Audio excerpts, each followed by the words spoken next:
ನಮ್ಮ ಬದುಕಿನಲ್ಲಿ ಹಲವು ಸವಾಲುಗಳು, ಒತ್ತಡಗಳು ಮತ್ತು ಸಂಕಷ್ಟಗಳನ್ನು ಎದುರಿಸ್ತೇವೆ. ಈ ಒಂದು ಮಾರ್ಗದಲ್ಲಿ ನಮ್ಮನ್ನು ಕಾಡುವ ಒಂದು ಸಂಗತಿ ಅಂದರೆ ಅದೇ ಆತುರ. ಪ್ರತಿ ಕೆಲಸವನ್ನು ಬೇಗ ಮುಗಿಸಬೇಕು, ಬೇಗ ಯಶಸ್ಸನ್ನು ಕಾಣಬೇಕು, ಬೇಗ ಉತ್ತರ ಸಿಗಬೇಕು ಎನ್ನುವಂತಹ ಧಾವಂತ ನಮ್ಮಲ್ಲಿ ಅನೇಕರಲ್ಲಿದೆ. ಆದರೆ ಆತುರದಲ್ಲಿ ನಾವು ಅನೇಕ ತಪ್ಪುಗಳನ್ನು ಮಾಡ್ತೇವೆ.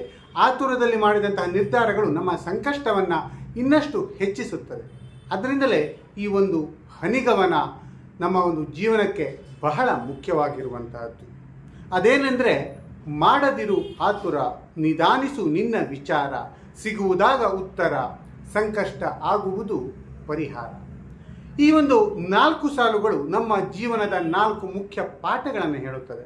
ಮೊದಲನೆಯದಾಗಿ, ಮಾಡದಿರು ಆತುರ. ಆತುರದಿಂದ ನಾವು ನಮ್ಮ ಮನಸ್ಸನ್ನು, ನಮ್ಮ ಆಲೋಚನೆಗಳನ್ನು ಗೊಂದಲಕ್ಕೆ ತಳ್ತೇವೆ. ಆತುರದಲ್ಲಿ ಮಾಡಿದಂತಹ ಕೆಲಸಗಳು ಅಪೂರ್ಣವಾಗಿರುತ್ತದೆ. ಆತುರದಲ್ಲಿ ಮಾತನಾಡಿದ ಮಾತುಗಳು ಹೃದಯಕ್ಕೆ ನೋವನ್ನು ತರುತ್ತದೆ. ಅದರಿಂದ ಆತುರಕ್ಕೆ ಕಡಿವಾಣ ಹಾಕಬೇಕು. ಇನ್ನು ಎರಡನೆಯದಾಗಿ ನೋಡುವುದಾದರೆ, ನಿಧಾನಿಸು ನಿನ್ನ ವಿಚಾರ. ಹೌದು, ಯಾವುದೇ ಸಮಸ್ಯೆಗೆ ತಕ್ಷಣ ಪ್ರತಿಕ್ರಿಯಿಸುವ ಬದಲು ನಿಧಾನವಾಗಿ ಯೋಚಿಸಿ, ಆ ಸಮಸ್ಯೆಗೆ ಕಾರಣವೇನು, ಪರಿಹಾರವೇನು ಎನ್ನುವಂತಹದ್ದನ್ನು ವಿವೇಚನೆಯಿಂದ ಆಲೋಚಿಸಿ. ಯೋಚನೆಗೆ ಸಮಯ ಕೊಟ್ಟಾಗ ನಮ್ಮ ಬುದ್ಧಿ ಸರಿಯಾದ ದಾರಿಯನ್ನು ನಮಗೆ ತೋರಿಸಲು ಸಾಧ್ಯ. ಇನ್ನು 3ನೇ ಸಾಲನ್ನು ನೋಡುವುದಾದರೆ, ಸಿಗುವುದಾಗ ಉತ್ತರ.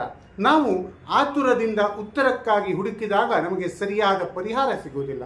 ಆದರೆ ನಾವು ತಾಳ್ಮೆಯಿಂದ ವಿಚಾರ ಮಾಡಿದಾಗ ಯಾವುದೇ ದೊಡ್ಡ ಸಮಸ್ಯೆ ಆದರೂ ಕೂಡ ಅದಕ್ಕೆ ಒಂದು ಪರಿಹಾರ ಇದ್ದೇ ಇರುತ್ತದೆ. ತಾಳ್ಮೆಯಿಂದ ಕಾಯುವುದೇ ನಿಜವಾದ ಜಾಣ್ಮೆ.